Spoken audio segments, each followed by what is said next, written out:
ScreenFlow aqui também. E esse aqui eu salvei e já posso fechar. Para dar uma folga para minha RAM. Main loop, método de qual classe? Como vejo o modelo de dados dele? Então, excelente pergunta, porque você sempre se pergunta, né? Da onde, se eu estou executando o método, da onde que ele vem? Então, eu estou executando main loop no relógio e o relógio da classe label. Então, se você quiser investigar, por exemplo, se você estiver no PyCharm, você pode entrar lá no main loop e ver o que ele faz aqui no modelo de dados.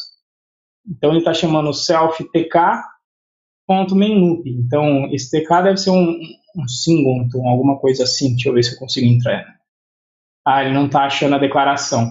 Porque talvez isso aqui esteja implementado em C. E aí eu já não consigo investigar mais o que esse tk faz. Mas vamos ver de qualquer forma quem é, onde foi, de que classe é esse tk aqui. Porcaria. Peraí. Main loop. Self-tk. Deve ser uma classe base. Inclusive, o ruim do tk só é que ele tem muito método e é um carinha meio chatinho de você investigar as classes dele. Quem é essa classe aqui? Deixa eu ver se eu for aqui. Não, Project não vai me mostrar. Olha o tamanho ali. Tem código pra caramba e o sistema de classes dele não é bem projetado. Na hora de investigar, finalmente. É a classe MISC, que a gente vai ver daqui a pouco. Então, ele está basicamente utilizando herança múltipla aqui no label, onde esse MISC inclusive é um exemplo de mau uso, tá, de herança múltipla. Se a gente dá uma olhada no label, deixa eu ver aqui se eu encontro o label. Ele não vai me deixar aqui porque... Deixa eu procurar por aqui, Label, herda de widget, aí, e a gente vai ver isso, né, herança múltipla, herda de base widget, pack, place, grid, que se a gente dá uma olhada talvez no base widget, ele herda de MISC. E em geral, quando você tem uma classe que se chama MISC, de miscellaneous, é mau cheiro, né?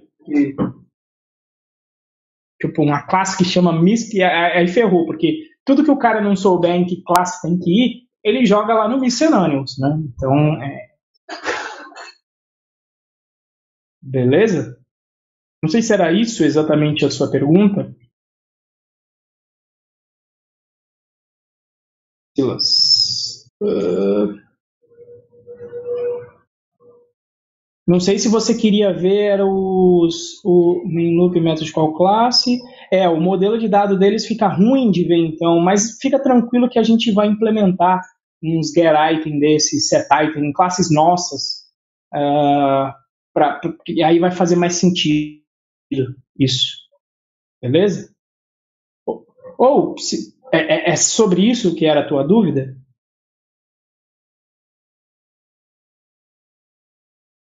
É sobre ver o get item e o set item sendo executados?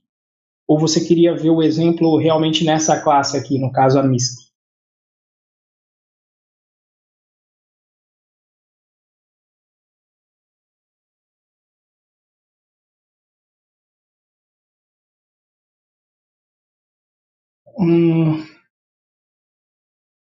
Como assim os caminhos? Você diz via console?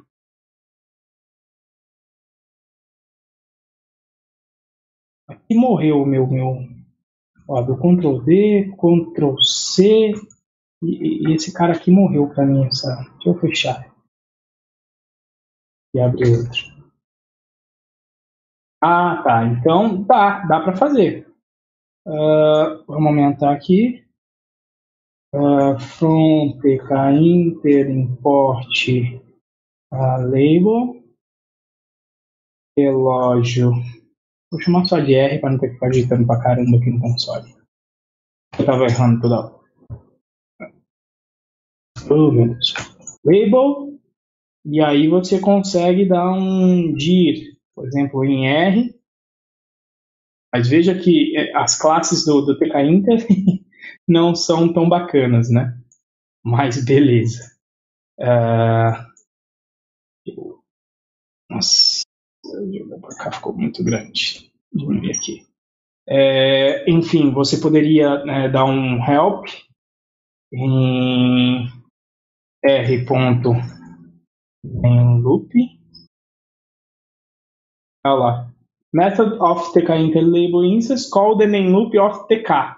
Então aí você teria que investigar o TK no caso. Né? Então você ia ter que achar onde é que está essa classe TK para poder investigar isso.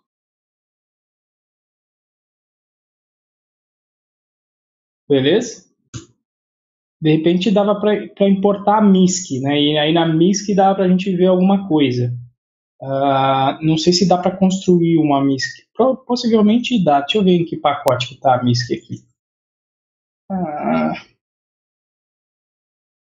Quando eu fui aqui, foi o que? PyPlot? Não, isso aqui é outra coisa. Cadê o relógio? Label. Ou, se eu perguntar pelo nome de classe, era MISC, né? Por que ele não está me mostrando aqui os pacotes do PK Inter? Que bizarro. Bom, vamos lá. Widget, Base, MISC e está no init de qual pacote? TK Inter mesmo. Tá bom. Então, vamos fazer assim.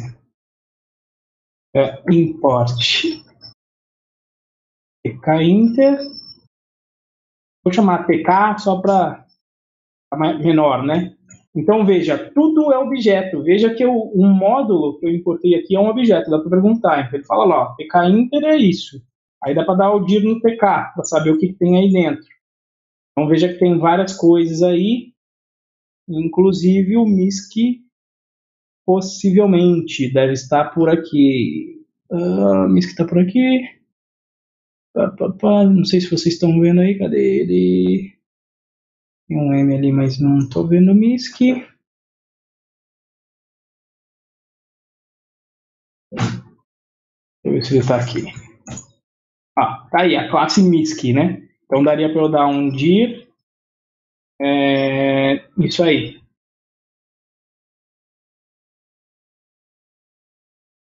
Então aí você conseguiria encontrar a main loop, né? Ou no caso, vamos ver se a gente consegue construir um MISC, eu não tenho certeza, deve poder, vamos chamar de M, e construir um novo MISC. Então aí o dir vai dar o modelo e mais algumas coisas, né? Mas aí para você ver o que o M tem em termos de atributos de instância, você consegue fazer com o Benedict. Não tem nada de atributo de instância. Que maravilha. Apesar que o ideal de que a gente vai ver depois de um mixin é não ter realmente atributo de instância. Então faz sentido que não tenha. Não consegui chegar exatamente, porque até K-Inter em geral é um mau exemplo. Olha o tanto de método que tem com muito uso de herança múltipla. Abusar de herança múltipla não é uma boa. Mas mais ou menos consegui te responder aí. Aqui, quando nós fizermos os nossos exemplos, vai ficar mais claro ali a parte de modelo de dados. Beleza? Ok, então. Nossa, passou aqui do que eu queria, né? Isso aqui é outra coisa. Voltar aqui. Eu tava no. Isso, eu tava aqui. Não, na verdade, isso aqui é do Luciano. Aqui.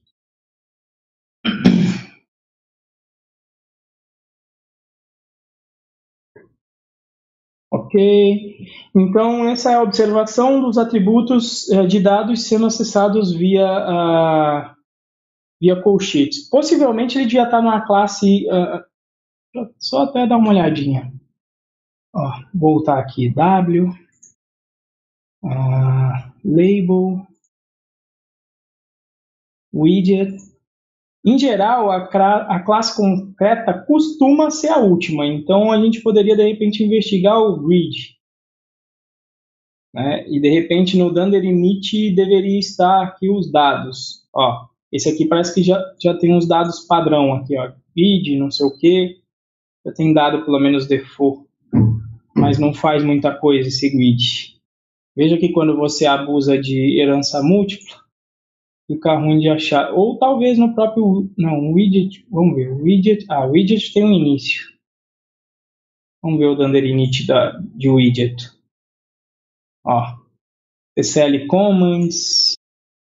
Mas esse cara não tá fácil de ver onde é que ele tá aqui, ó. Ele chama configure e tá com KV em classes, tá com a metaprogramação bizarra aqui para eu conseguir identificar onde é que tá esse cara. Fico te devendo aí. Tá? Ok. Objetos e linguagens, né? Então, existem linguagens que são orientadas a objetos e algumas que são baseadas em objetos. Tá? Então, Python é realmente orientado a objeto. E algumas linguagens, que a gente vai ver aqui, né? Maravilha, vi um monte de português aqui. Na segunda, tipo, nesse baseado em objetos, você só pode usar os objetos fornecidos pela linguagem, você não consegue criar os seus. Tá? Isso não é muito comum nas linguagens mais modernas. Tá? Um exemplo disso é o VB, antes da era .NET. Eu não me lembro muito bem, eu brinquei pouco com o VB, o pouco que eu brinquei eu não lembro, mas ele tinha lá alguns objetos, estilo sei lá, text, input, alguma coisa, mas você não conseguia estender, você não conseguia nem criar um objeto seu, você tinha que utilizar os que vinham. De resto, você tinha que programar no procedural. Ctrl Shift F no PyCharm, então é que aí você tem que configurar os paths, né? E ver se ele vai buscar na... E agora eles mudaram ainda, né? Tá lá, ó. Agora eles mudaram essa interface, eu atualizei há pouco tempo e realmente eu estava procurando olha lá, no módulo, no diretório e talvez o escopo. Talvez em all places ele acharia. Aqui você consegue mudar o escopo. Beleza? E é possível que nem tenha lá definido esse text aqui que está escrito aqui. E se eu procurar por text também deve vir 1 milhão de resultados, né? Talvez se eu colocar aqui o match word, mas vem um monte de coisa em match case. Mas eu ia ter que achar um string text, acho que ia ser meio difícil. Beleza? Depois eu dou uma procuradinha.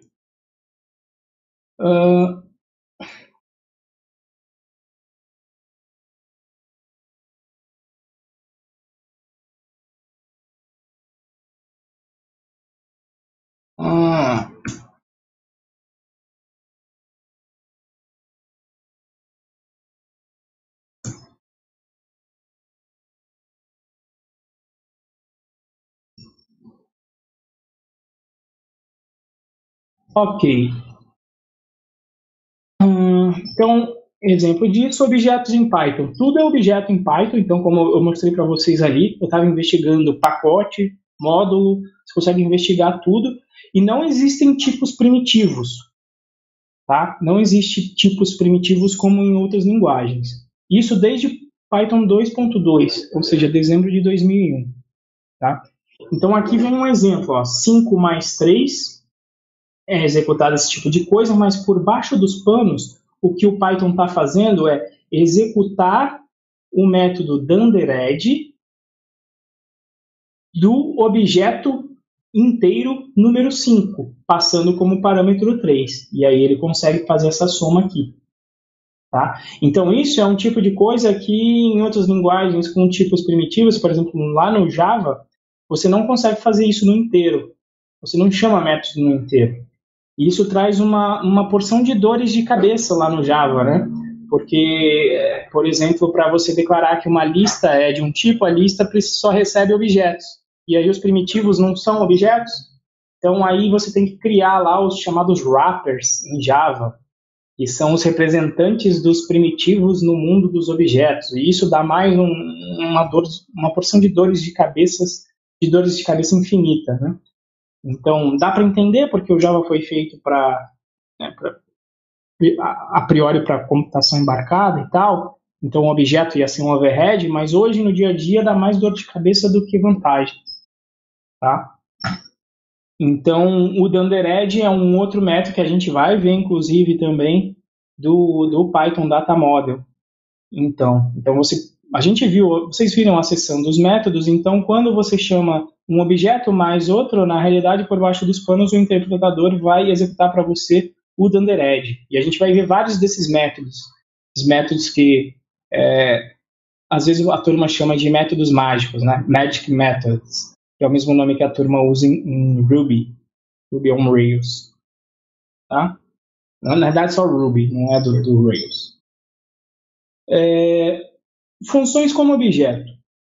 Então, as funções, como eu falei, tudo é objeto, funções também são objetos. Então, esse exemplo aqui é bacana para a gente entender o tic-tac. Então, veja, def fatorial retorna o fatorial de n. Depois a gente até faz o código. Então, esse daqui é o fatorial recursivo, né? Ou seja, ele vai chamar ele mesmo, vai parar quando o n for menor ou igual a 1, ele vai retornar 1. E, caso contrário, ele vai chamar n multiplicado pelo fatorial de n menos 1, que é a definição praticamente matemática que a gente tem. Fatorial de 5, que é clássico, aí, costuma estudar para vestibular, você sempre já decora que esse aí é o valor 120, né? Para ver se está funcionando. Né? E aí as coisas que você não está acostumado, por exemplo, apesar que agora no Java você tem, no Java 8 tem programação funcional, né? Então, agora, isso eles foram colocar, o quê? 2014? Tá bom, né? Depois de uns 26 anos, tem a programação funcional lá. Né? Mas aí você consegue fazer esse tipo de coisa que você também pode fazer no JavaScript, né? Que é pegar o fatorial e veja que eu não estou executando o fatorial.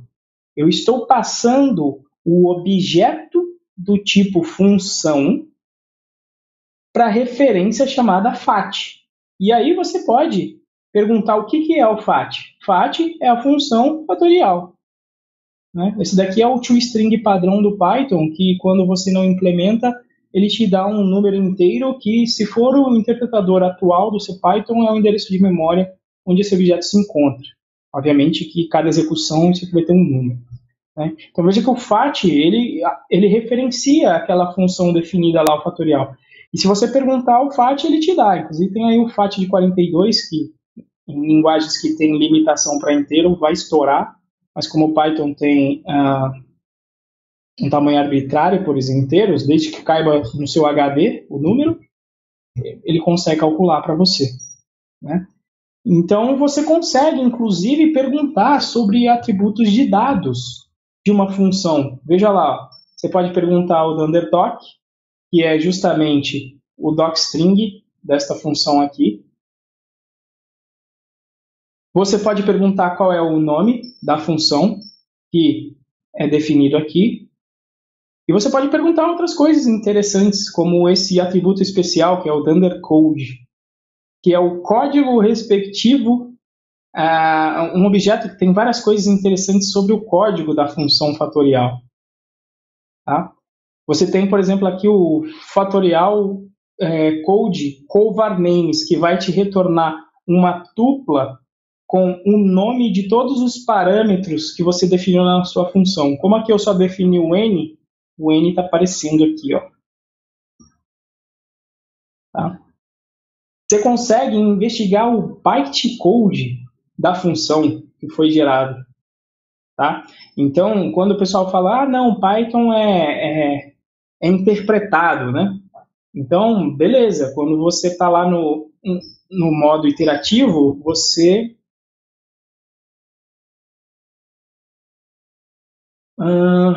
a pergunta aqui do Matheus, se existe alguma linguagem compilada com essas características, onde tudo é objeto sem tipos primitivos. Cara, não conheço, eu não conheço nenhuma linguagem compilada que tenha, mas não vou dizer que não exista, provavelmente sim. Talvez lá no Scala da vida, talvez, mas eu nunca cheguei a única compilada que eu vi ser compilada, mas eu nem coloco no currículo mais, porque foi na faculdade há muito tempo e foi para introdução. Eu vi Java, que aí eu sei que não tem. Mas nas outras eu fico te devendo. Se alguém conhecer, pode responder. Aí, tá? Onde tudo é objeto. Mas eu tenho minhas dúvidas de compilada. Não sei se talvez Go. Eu sei que o Go é uma compilada que tem duck typing, o que é bem interessante. E antes eu não sabia de nenhum exemplo. Acho que Scala também. Scala é compilada e também você consegue fazer... Não, consegue fazer duck typing em Scala? Não, fiquei em dúvida agora também. Scala eu só conheço que os meus amigos nerds me falaram, não cheguei a estudar. Beleza? Bom, mas então a história de interpretada é mais ou menos verdade, né? Antigamente a gente tinha um mundo bipolar, né? Onde você tinha homem e mulher. E aí, hoje em dia, a coisa mudou, né? Hoje em dia você tem, sei lá, homem, cisgênero, transexual, homossexual, tal. Então, é a mesma coisa com linguagem, né? A coisa evoluiu e dizer que é interpretada e que é só compilada já não é mais verdade. Na realidade, o seu código sempre ele é compilado para um bytecode da máquina virtual do Python, que o interpretador faz. Basta você procurar por arquivos PyC. Mas esse daqui é a representação dele, ó. Representação em bytes do seu código binário. Só que ler esses bytes aí é complicado, né? Então existe esse módulo this o módulo this, que é este aqui, pertencente ao pacote dis, que é esse daqui, que você faz o disassembly da função. Então eu pego o bytecode, então se você pegar um arquivinho PyC da vida, você consegue ver o bytecode dele, tá? Que de certa forma lembra aí o bytecode do Java também.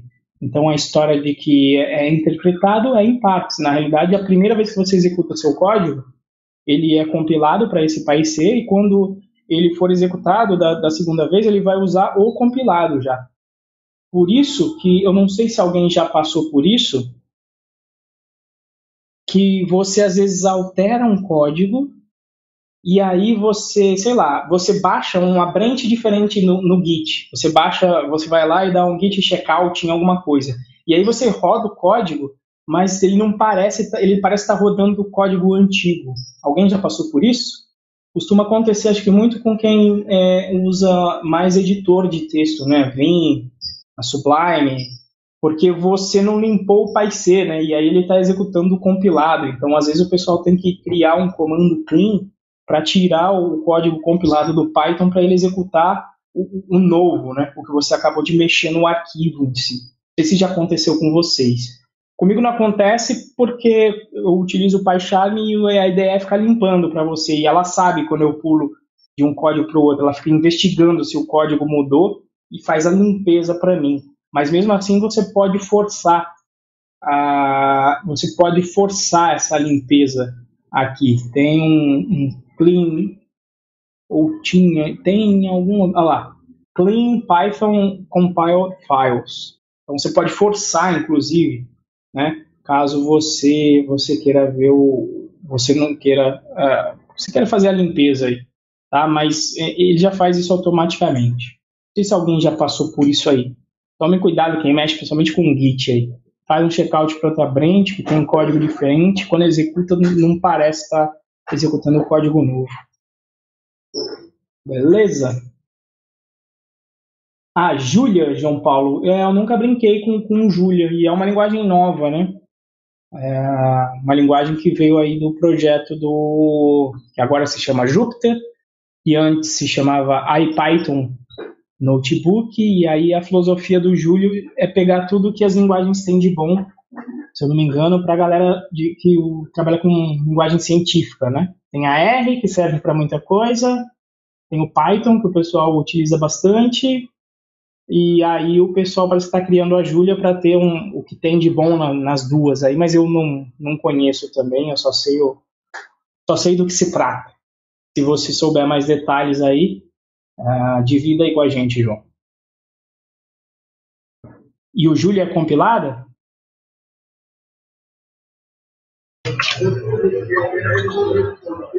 Alô? Abriu aí o microfone, João? Deixa eu ver. Não foi o João que abriu o microfone, foi alguém. Eu pensei que o João ia falar aqui sobre a linguagem. Tá. Qualquer coisa divida aí com a gente então, João, se souber mais. Não tem problema não. Se você quiser falar, inclusive, sobre a linguagem. João?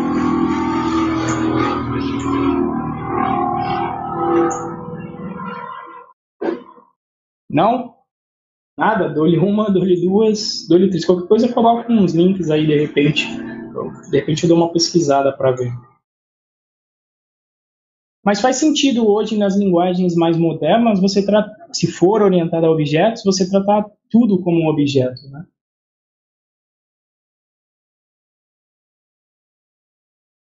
Integração do C do Python com R MATLAB. É a integração do C, Python, R e MATLAB, é isso? Dessas 4 linguagens. Não C Python porque não está junto. Então é para pegar tudo que elas têm de bom ou só para integrar? Porque até onde eu entendi, seria uma linguagem nova. Eu vejo o pessoal falando que o ecossistema estava novo e coisas do gênero. Isso, para pegar tudo que tem de bom, né?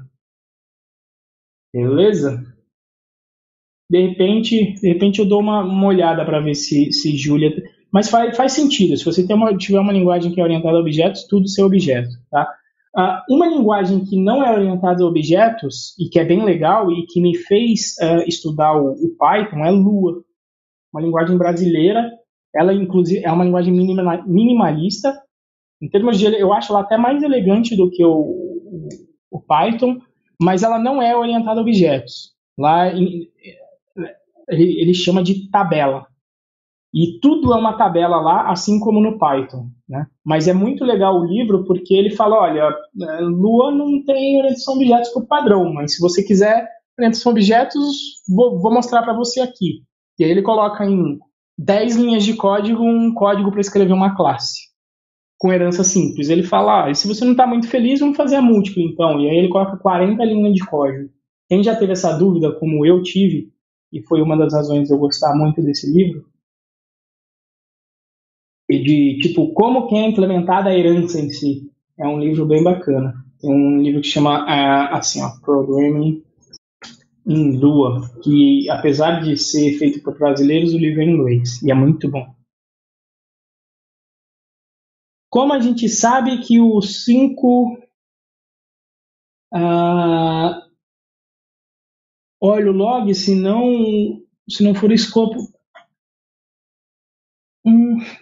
boa pergunta agora, porque se eu der um F7 no mais, mesmo o debugger acho que não vai chegar nesse nível.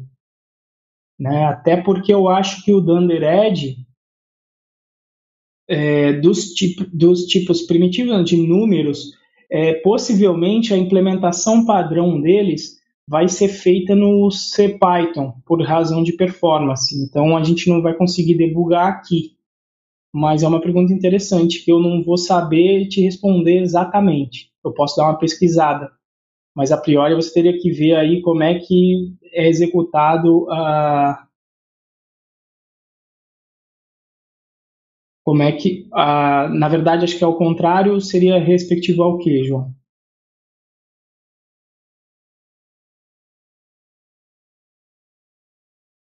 Tá? Mas, você pode ler a documentação e saber que isso acontece, né?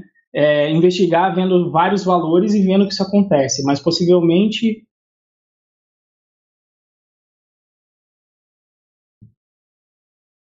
que Dandered é igual a mais,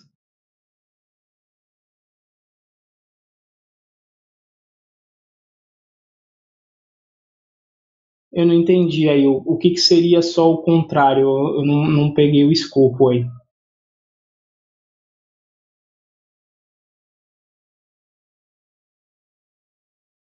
É, vai escrevendo aí para eu entender melhor, João, e aí a gente troca uma ideia. Mas a gente vai fazer e a gente vai sobrescrever esse Dundered. E aí você vai ver que quando eu fizer com os meus objetos, você vai ver que quando eu chamar o mais, a gente vai conseguir debugar e ver que o Dundered está sendo chamado. Tá? E isso está na documentação do Python Data Model, que a gente vai ver durante o curso e a gente vai fazer um add desse. Mas para os tipos primitivos, muitos dos métodos são implementados em baixo nível, em C mesmo, por razão de performance. E por isso que os tipos primitivos são recomendáveis de você utilizar quando possível, porque eles performam bem. Então, dicionário, lista, números, inteiro e etc.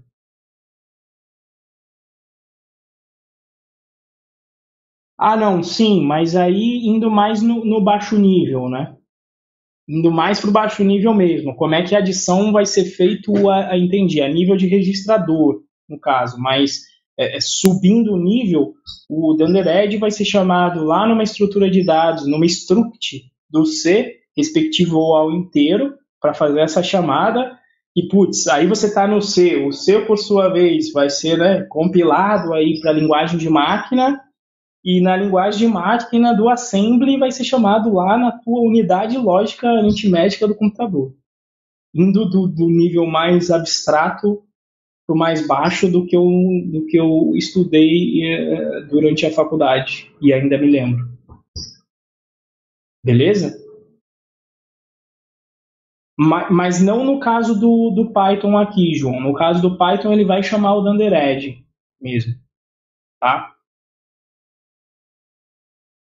Eu não sei se dá. Deixa eu ver. É que se eu dou um, mas eu estou gostando das perguntas porque fazia tempo que ninguém me perguntava coisas que eu não saberia responder.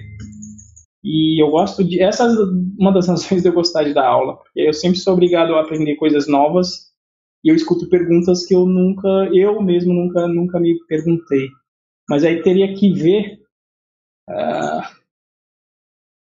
se Python, int.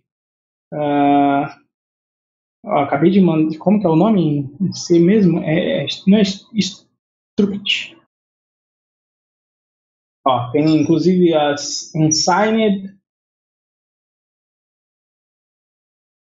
tem as structs todas aí. De dar uma olhada no modelo de dados dele. Mas ó, começa a ter os Dunder Index. Deixa eu ver se tem Dundered aí da vida. Não? Eu dou uma pesquisadinha, mas acho que se colocar no Google deve aparecer. Mas eu dou uma pesquisadinha aí. Eu vou colocar aqui, ó. Pesquisar como interpretador chama Dundered.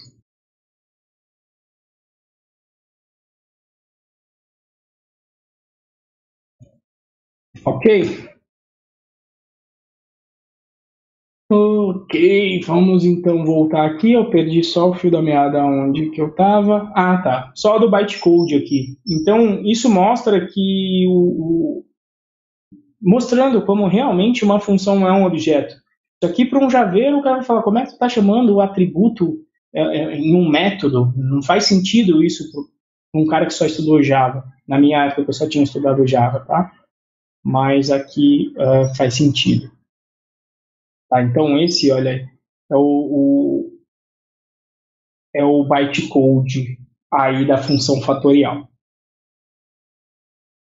Tipagem forte, então Python possui e essa é uma definição que é bom a gente utilizar uma definição porque a gente costuma fazer um mix entre e achar que é sinônimo falar tipagem forte com tipagem estática.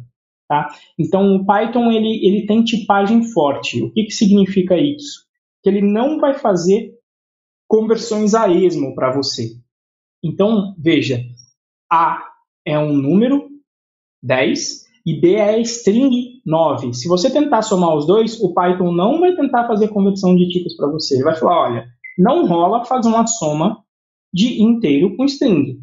Então, você tem que fazer a transformação explicitamente. Ou você transforma o B em inteiro para obter o resultado 19, ou você transforma o A em string para obter o resultado 109. Né? Aqui tem o seguinte, tenta fazer isso em JavaScript. Né? Tenta aí, como é que era? Ctrl, Command, J, cadê? Não, é da ODS, do console. Esqueci do atalho do console, faz tempo que eu não programei JavaScript. Maravilha, vamos então ver aqui. Cadê o DevTools aqui? Será que eu não posso fazer no modo incógnito? More Tools, Developer Tools, e eu esqueci. Era I, só que era Alt, era Command Alt I. Beleza. Então, se você tentar fazer isso aqui em JavaScript, é uma maravilha, né? 10. Deixa eu ver se consigo aumentar isso aqui. Sim. 10 mais string 9. Olha lá que maravilha, deu 109. Então ele faz a conversão para você.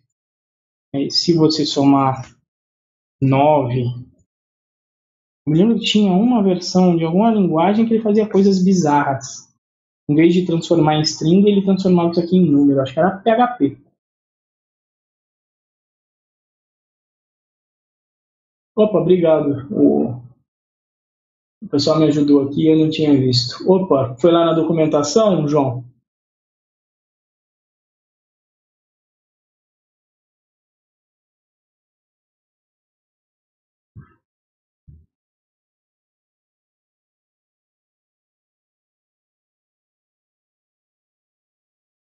É, PHP, né? Não é JavaScript. O PHP faz isso, né? Se você colocar um número primeiro, uma string depois, ele transforma aquilo em número. E aí é bizarro, né? Ou um exemplo que às vezes você pode dar, né? É isso, né? Você espera da soma que ela funcione da mesma maneira independente dos valores. Se eu não me engano, você espera que ela seja associativa, né? Associativa é aquela propriedade A mais B mais C é a mesma coisa, então tem que ser a mesma coisa que você fazer a mesma operação, só que nessa ordem aqui. Então, isso é esperado de uma soma razoável, é o que a gente espera de estar acostumado com a soma em termos de matemática. Então, se você colocar isso aqui, ó, A mais B mais C, então aí o resultado é 1, porque ele vai da esquerda para a direita, né? 1 mais 3 são dois números, ele transforma em 4. Ah, mais 4 mais uma string, tem que transformar número em string, aí dá 4C. Né? Já se você mudar a ordem, ou seja, ele fazer 1 mais, opa, é um número, então eu vou fazer 3 mais C. Então 3 mais C, ele vai transformar isso aqui em uma string 3C. Aí a string 3C mais 1 dá 13C. Então é esse tipo de coisa que pode te morder e às vezes é um bug chato de encontrar no meio de um código grande. Opa, o João ajudou, é isso? Exatamente isso que eu queria achar aí, João. Então, você achou aí, né? Ó, do Python Data Model. Então aqui no Python Data Model você vai encontrar muita coisa sobre isso. Igual o João já até colou aí o João, né? As operações, operações binárias aritméticas, inspeção, instance, olha lá, aí ele está falando, olha lá, que tem o Dundered, ou é uma instância de uma classe que tem um método Dundered. Então é isso que a gente vai usar em nosso favor, né? Tá? Mas para os tipos primitivos eu não sei se ele estava falando lá. Pelo menos nessa parte aqui ele não está falando se é implementado em C. Tá? Mas sim, a documentação desse Python Data Model é muito do que a gente vai utilizar de base para esse curso aqui. Obrigado aí pelo link, João. Beleza? A gente já está entrando nas 11. E esse daqui eu não vou terminar a aula 1 hoje. Mas então o Python tipagem forte, beleza? Ele não vai fazer conversões automáticas para vocês. Agora, o que é a tipagem dinâmica? Qual que é a diferença? Veja só aqui, eu defino uma função dobro, onde aqui eu estou definindo justamente que é n mais n, o dobro. E aí o que eu faço? Eu chamo o dobro de 10 e a coisa funciona, me dá 20. Só que se eu passar um tipo string, é possível fazer soma de strings, certo? Só que soma de strings é uma concatenação. Então veja que qualquer objeto que implementar o Dundered, esse protocolo, ele vai funcionar com a minha função dobro. Então de repente você fez essa função pensando em número, mas ela funciona para outros objetos. E isso é uma sacada do Python Data Model. Justamente se você implementar o Dundered, essa soma vai funcionar para qualquer classe que implementar o Dundered. Em particular, o número tem Dundered e a string também implementa o Dundered, que é a concatenação. Tá? E isso que aconteceu aqui se chama duck typing, né, que vem da frase lá de se voa como pato, nada como pato e grasna como pato, é um pato. Então, o que está embutido aqui nessa frase? O fato do pato ser um pato no duck typing não está conectada ao seu DNA. Ele não tem que nascer de um pato e uma pata. Desde que ele se comporte como um pato, ele será um pato. E é esse caso aqui, né? Inteiro, um número inteiro e string, eles não têm uma classe base em comum. Mas, de certa forma não, existe aqui um polimorfismo, porque a função dobro consegue funcionar com um int e com uma string. Né? Só que esse polimorfismo ele não é atingido com herança, ele é atingido então com duck typing, que é baseado em comportamento e não no DNA, em termos não herança da nossa orientação a objetos. Então, a tipagem dinâmica, e essa frase aqui agora ela está errada e o Go desmente isso, por isso que eu coloquei aqui agora, que não tinha antes no slide. Né? Então, a tipagem dinâmica aqui no Python te permite o duck typing. Né, que é um estilo de programação que evita você ficar verificando tipos de objeto ou ter que ficar criando uma hierarquia de objetos, coisa que a gente fez no curso anterior no Python Birds, para quem participou. E a gente só utilizou esse tipo de polimorfismo lá. Mas você não precisa herdar de uma classe para atingir o objetivo do polimorfismo. Tá? E aí o legal é que agora eu tenho um exemplo de linguagem estática que faz isso, que é Go. Eu não sei se vocês conhecem, eu brinquei só um pouquinho e vi os conceitos de interface lá de Go. Né? Só que lá em Go você cria uma interface, acho que é mais ou menos parecido como você cria uma interface no Java, só que você não tem que implementar a interface, você não tem que dizer o implemento da interface XPTO. Né? Você tem que sobrescrever lá todos os métodos que existem em um objeto. Se ele sobrescrever todos os métodos da interface que você definiu, você já está seguindo o contrato definido por aquela interface. Então você não precisa dizer implementos de XPTO. E aí o Go, como é compilado, ele em tempo de compilação vai ver, opa, ele está passando esse objeto nessa função aqui. Só que essa função declarou que recebe essa interface. Veja se ele tem todos os métodos exatamente como essa interface tem. Né? Então, a vantagem do Go nesse aspecto é que ele vai fazer a validação do contrato em tempo de compilação, por ser uma linguagem compilada. Mas é um exemplo de linguagem estática que utiliza o duck typing, no fim das contas. Então, o que eu coloquei, né? No exemplo anterior, a função double funciona com qualquer objeto x que consiga fazer x mais x, ou seja, qualquer um. Então, se você, nos seus objetos, implementar o dunderEd e jogar na função dobro, ele vai funcionar. E a gente vai utilizar depois um exemplo bem bacana, que é o exemplo do vetor. Né? Então, esse é o contrato do dobro. Eu preciso que você me dê um objeto e implemente o dunderEd. Então, tipagem forte versus fraca. Então, tem a ver com conversão automática de valores. É forte se ela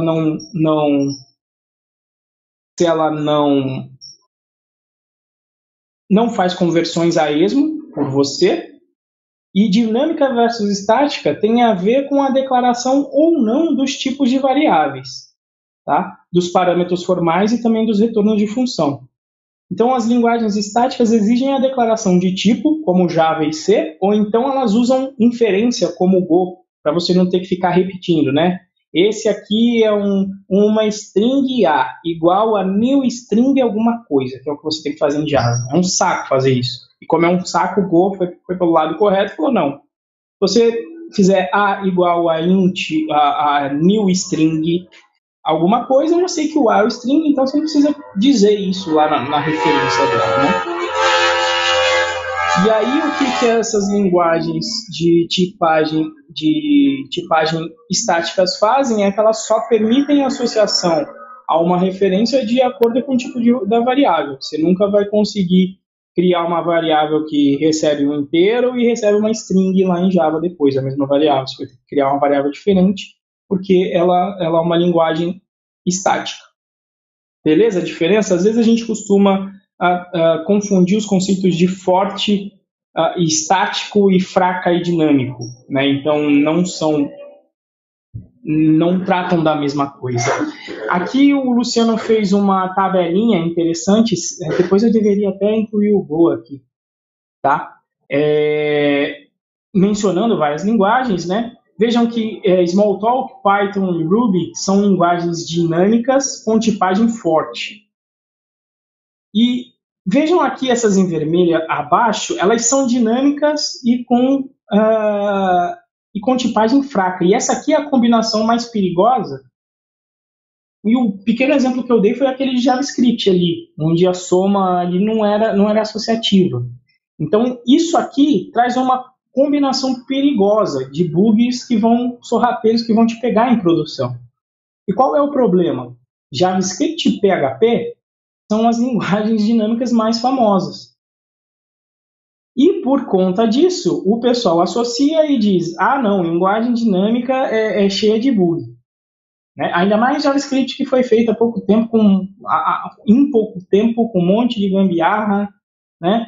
Então, como o pessoal associa a ser dinâmica, tem um monte de bug, né? Mas o problema é que muitas vezes a turma não trabalhou com uma linguagem dinâmica, mas que tem a tipagem forte, né? E aqui a gente tem a combinação que costuma existir aí nas diferentes linguagens, que em geral, quando ela é estática, ela ser forte. Aqui eu colocaria forte até entre parênteses, porque o Java faz transformação para você lá. Você somar string com número também funciona. Aquele mesmo bug que deu ali no JavaScript, você teria em Java também. Então, esse forte mais ou menos. Né? O Java faz umas conversões para você automáticas. Principalmente tipos numéricos, primitivos, ele faz para você. E você pode se quebrar lá com os tipos inteiros, por exemplo, short, byte, transformar em um por o outro. Volta e meia dá problema nessa transformação. Tá? Para terminar, eu vou falar só desse, porque a gente já até estourou aqui o tempo. Acho que porque a gente não tem problema, a gente saiu um pouco do roteiro e eu continuo semana que vem. Deixa eu só ver aqui. Eu vou terminar aqui, ó, nas conversões automáticas, só porque a gente estava falando de conversão. Então, o Python faz pouco. Uma das poucas conversões que o Python faz é de int para float. Então, você pode,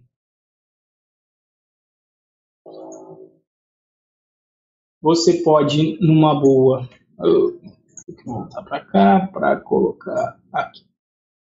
Então, você pode tranquilamente somar 1 mais ponto 3 e ele vai fazer a conversão de float para você. E em Python 2, e isso foi uma coisa que eles corrigiram no Python 3, você também tem a conversão de string para Unicode. Corrido? Não, corrigido. Fazer slide de novo é bravo. Tá? Então foi uma coisa que o Python 3 corrigiu. Tá? Então lá, deixa eu até mostrar aqui. Então, se você tentar somar o A byte com o Unicode A no Python 3, vai te dar um erro falando, olha, byte e string você não pode somar. Tá? Se você fizer isso no Python 2, né, no Python 2 toda string, na verdade, já é eu tenho que fazer o contrário. Se eu não coloco nada, isso é byte. E aí, para eu dizer que é um Unicode, eu tenho que fazer isso aqui. Se você tentar fazer isso no Python 2, aí a coisa funciona. E veja que o resultado, no final, é um Unicode. Como eu estou no console do Linux aqui, o que ele está usando de padrão para transformar o A em Unicode é o UTF-8. Tá? É interessante, às vezes, você ver isso aqui, ó. Até para você ver que uma coisa é diferente da outra. Vou porcaria. É isso, estou colocando para o lado e está aparecendo D. Bizarro. Eu vou perguntar o tamanho de E. Não é estranho isso aqui para vocês? Esse B2 aqui? Então, coisas que acontecem no Python 2. Por quê? Porque ele está me dando a quantidade de bytes que tem, já que isso é uma string em termos de bytes, são bytes, ele está me dando os 2 bytes que pertencem ao E, quando você encoda ele no UTF-8. Por isso que ele me retorna 2. Veja que se eu perguntar, e isso foi uma coisa que foi corrigida, né, do Python 2 para o Python 3, eu diria que é a maior mudança que tem. Se você perguntar para o Unicode, quantos caracteres tem aqui nessa string, aí beleza, ele te retorna 1. E veja que o E aqui é diferente, né? Olha lá. É só esse cara aqui. Beleza? Mas essa parte de string a gente vê mais no PyPrático, que é o próximo curso. Aí eu explico os pormenores disso aqui. Mas é por isso que você tem que tomar cuidado no Python 2 na hora de fazer esse tipo de operação. Em geral, é melhor fazer essas operações em Unicode. Tá? Por isso que você vê que eu programei o PyCharm, toda hora que eu crio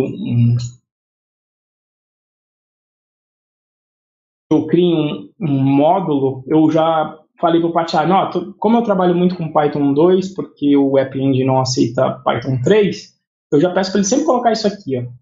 O meu arquivo vai estar encodado em UTF-8, porque no Python 2, por padrão, ele acha que está em ASCII. E esse from future import Unicode literals faz todas as suas strings serem Unicode no meio do seu código. Quando você colocar aspas para criar uma string, sempre vai ser Unicode, e aí, em geral, você não vai ter tanto problema. Tá? Você só vai ter que lembrar lá de transformar a byte em Unicode toda vez que você receber arquivos em cadeias de bytes de fora do seu sistema, e quando você enviar, tomar o cuidado de encodar aquilo tudo.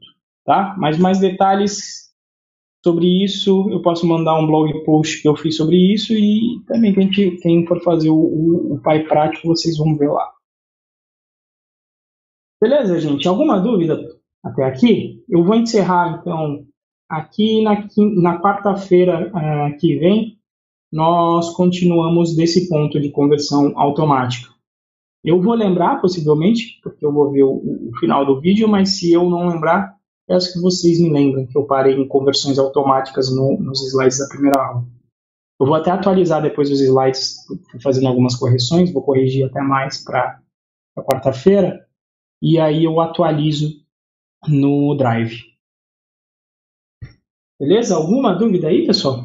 Sobre alguma coisa que nós discutimos aqui?